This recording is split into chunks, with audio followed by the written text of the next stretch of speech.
जय माँ लक्ष्मी भक्तों। 5 दिनों तक चलने वाले दिवाली के महापर्व में धनतेरस का त्योहार सबसे पहला दिन मनाया जाता है और हिंदू पौराणिक मान्यता के अनुसार धनतेरस की तिथि पर भगवान धनवंतरी का जन्म हुआ था। भगवान धनवंतरी को आयुर्वेद और अच्छी सेहत के देवता के रूप में पूजा जाता है।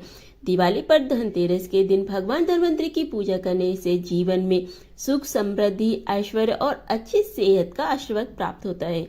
साथ ही इस दिन बर्तन खरीदारी करना भी बहुत शुभ माना जाता है। धनतेरस के दिन हर तरह की शुभ कार्य प्रारंभ किए जा सकते हैं।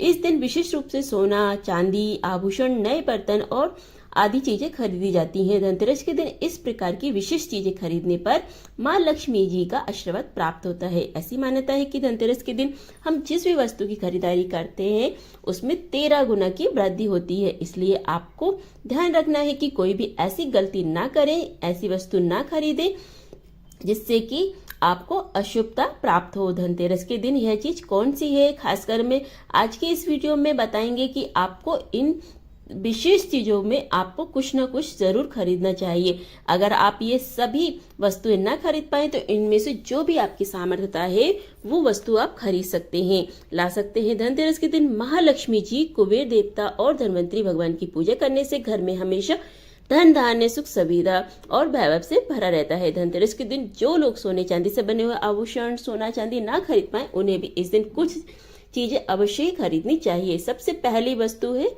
नई झाड़ू। धनतेरस के दिन नई झाड़ू खरीदना बहुत ही शुभ माना जाता है।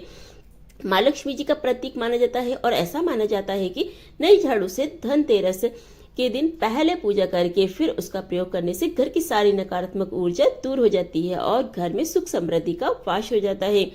और अगर हो सके तो सामर्थ्य हो तो धनतेरस के दिन एक झाड़ू का गुप्त दान अवश्य करना चाहिए। इसे आप मंदिर में किसी चौराहे पर या ऐसी जगह पर जहां से कोई भी जरूरतमंद व्यक्ति इस झाड़ू को उठा करके ले जाए वहां पर आपको रख देना चाहिए। दूसरी वस्तु है साबुत धनिया। धनतेरस के दिन आपको लेकर के आना है साबुत धनिया। कोई भी ला सकता है, 5 या 10 रुपए का आता है। दिवाली के दिन पूजा करने के बाद अपने घर में की क्यारी में या गमले में इसे डालना चाहिए। ऐसा करने से कहा जाता है कि घर में आपकी जो भी धन है, जो भी आय है उसमें बरकत होने लगती है। अगर आए दिन अनावश्यक रूप से खर्चे होते हैं, उसमें रोक लग जाती है, तो आपको क्या करना है, इस दिन नमक खरीद के लेकर के आना है।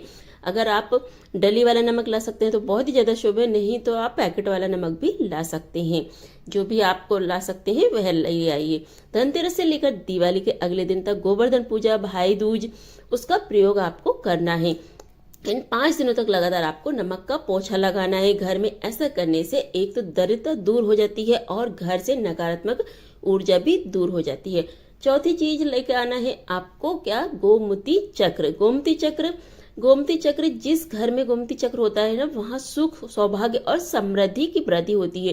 गोमती चक्र घर पर रखने से वास्तु दोष भी दूर होता है। अगर घर परिवार में किसी भी सदस्य में आत्मविश्वास की कमी हो तो धनतेरस के दिन गोमती चक्र घर ला करके उनके हाथ में से पूजा करवा करके फिर बाद में आपको इन गोमती चक्र को अपने मंदिर या फिर धन रखने वाले स्थान पर आपको रख देना चाहिए।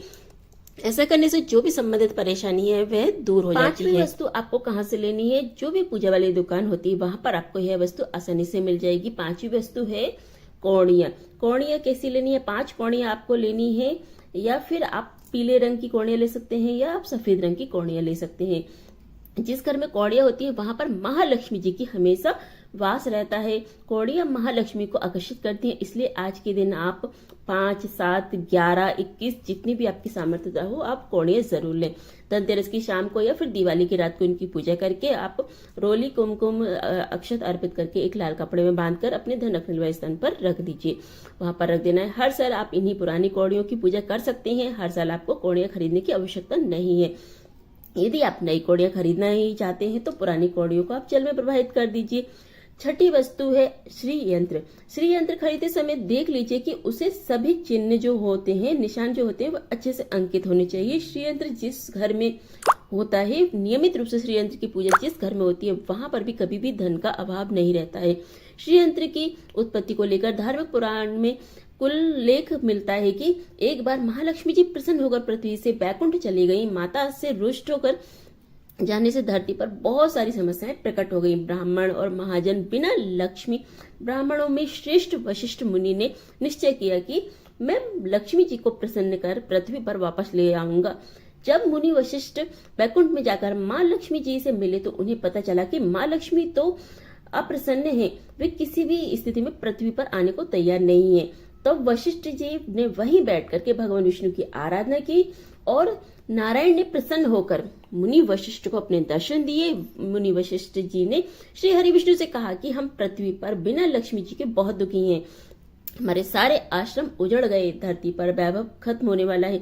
यह सुनकर भगवान विष्णु वशिष्ठ मुनि को साथ लेकर के माँ लक्ष्मी जी के पास गए और उन्हें मनाने की कोशिश की, लेकिन फिर भी माँ लक्ष्मी नहीं मानी।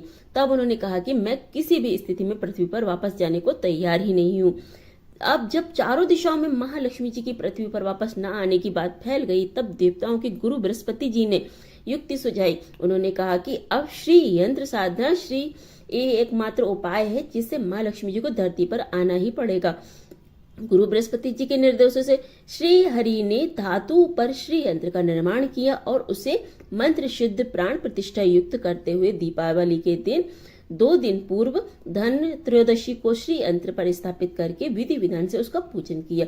पूजन समाप्त होते होते माँ लक्ष्मी जी को वहां आना ही पड़ा और वे बोली कि मैं किसी भी स्थिति में यहाँ आने के लिए तैयार नहीं थी। ये मेरा प्रण था, परंतु बृहस्पति जी की युक्ति से मुझे आना ही पड़ा। श्री यंत्र मेरा आधार है और इसी में मेरी आत्मा भी बसती है। यही कारण है कि धनतेरस के दिन श्री यंत्र खरीदना चाहिए और अपने घर में स्थापित करना चाहिए।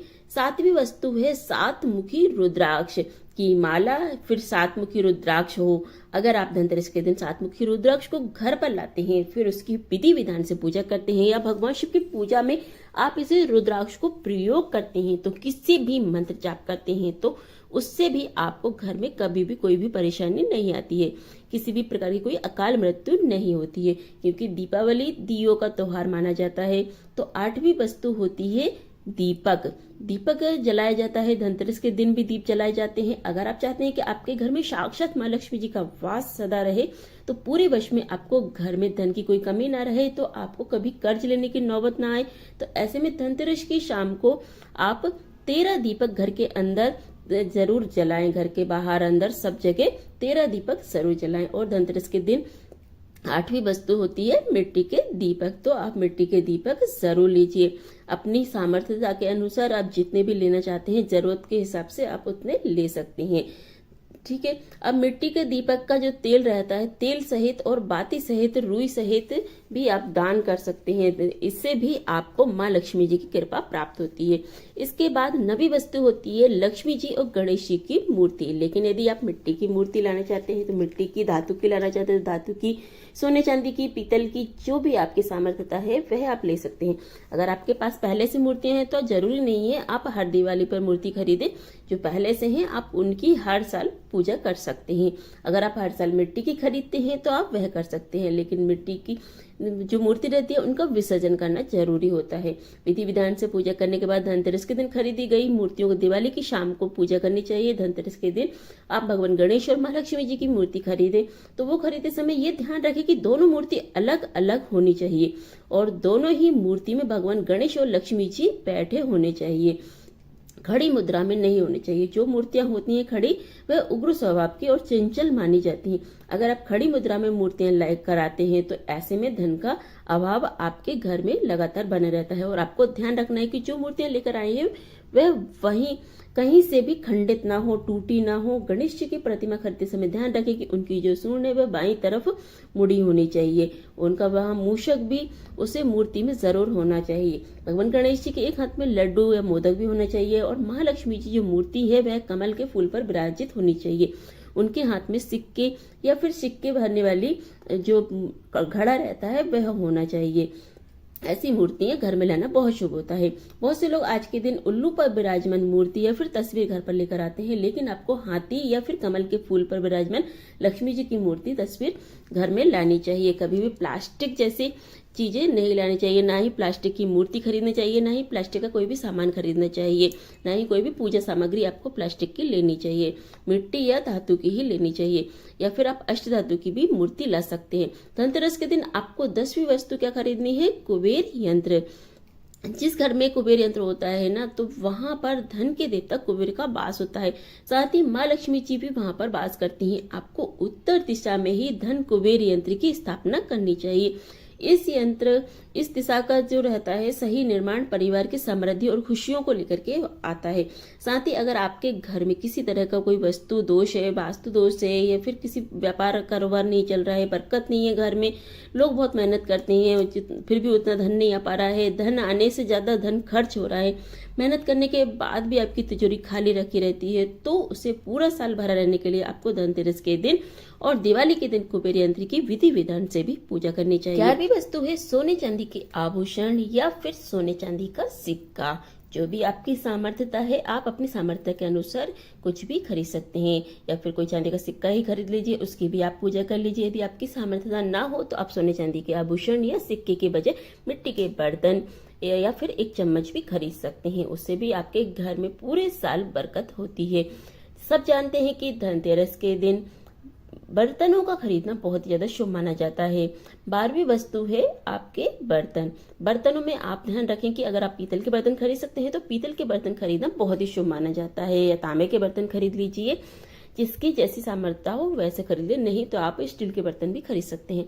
आज के दिन केवल पूजा से संबंधित जो भी सामग्री है वह खरीद करके घर लाना चाहिए। ऐसा करने से आपको धन कुबेर भगवान महालक्ष्मी जी का आशीर्वाद प्राप्त होता है।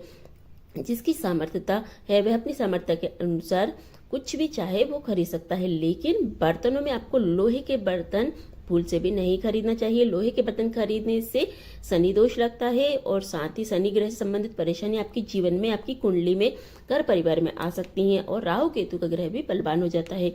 अगली वस्तु 13वीं वस्तु है पूजा की सामग्री, धार्मिक पुस्तक। अगर आप वस्तुएं पुस्तकें खरीदना चाहते हैं तो आप धार्मिक पुस्तकें खरीद सकते हैं, जैसे कि शिव महापुराण खरीद सकते हैं, गीता भागवत खरीद सकते हैं, या फिर आप कथा की पुस्तकें भी खरीद सकते हैं। धनतेरस के दिन पूजा की सामग्री भी खरीदने से माँ लक्ष्मी और श्री गणेश जी की कृपा प्राप्त होती है। या फिर आप रोली, अक्षत, कुमकुम, कलावा या लौंग, इलायची, पान, सुपारी, बतासा वो भी आप खरीद सकते हैं। इसके अलावा आप कोई भी पुस्तकें खरीद सकती हैं व्रत कथा की, पूजा से जुड़ी जो भी सामग्री है आप इस दिन जरूर खरीदें। कुछ न कुछ आपको पूजा से जुड़ी सामग्री इस दिन जरूर खरीदनी चाहिए। और घर में जो भी वस्तु आती है पूजा से जुड़ी, उनसे हमारे जो धार्मिक आस्था है वह भी बनी रहती है। दूसरों की पुस्तकों को पढ़कर सुनाना चाहिए। वह जो भी आप पुस्तकें लाते हैं, व्रत कथाएं रहती हैं, वह भी ला सकते हैं। इससे भी माँ लक्ष्मी की कृपा आपके ऊपर बनी रहती है। घर में कभी भी कर्ज लेने की स्थिति नहीं बनती है, और जितना भी आप कमाते हैं वह 13 गुना वृद्धि होकर के बढ़ जाता है। यह थी आज की वीडियो, जिसमें हमने आपको बताई है कुछ सामग्री जो कि हमें धनतेरस के दिन जरूर खरीदनी चाहिए। अगर आप सभी कुछ नहीं खरीद सकते हैं तो कुछ न कुछ जरूर खरीदें। चाहे तो आप पूजा की सामग्री खरीदें, और आने वाली वीडियो देखना बिल्कुल न भूलें, जिसमें आपको जो नरक चतुर्दशी रहती है उस दिन, और दिवाली, भाई दूज, गोवर्धन पूजा की संपूर्ण जानकारी आपको दी जाएगी, जिसमें आप अपनी जानकारी लेने के बाद अपने शुभ मुहूर्तों में अपनी पूजा पाठ संपन्न कर सकते हैं। और साथ ही आपको दीपावली की व्रत कथा भी सुनाई जाएगी, वह भी सुनना बिल्कुल न भूलें। और इसके बाद दीपावली कथा के साथ भाई दूज की भी कथा रहती है, वह भी आप सुनना बिल्कुल ना भूलें। वह भी हमारे चैनल पर आने वाली है, तो वह भी जरूर सुने। यह थी आज की वीडियो अच्छी लगी हो तो वीडियो को लाइक और चैनल को सब्सक्राइब करना बिल्कुल ना भूलें। और अगर अभी तक आपने चैनल को सब्सक्राइब नहीं किया है तो चैनल को सब्सक्राइब करने के बाद बेल आइकन को जरूर प्रेस कर दीजिए। इससे क्या होता है कि जो भी हम चैनल पर वीडियो अपलोड करते हैं तो सबसे पहले आपके पास नोटिफिकेशन पहुंच जाता है, जिससे आप सबसे पहले उस वीडियो को देख सकते हैं। चलिए फिर मिलते हैं अगली वीडियो में, अगले उपाय, अगली जानकारी, अगली कथा के साथ। जय माँ लक्ष्मी भक्तों।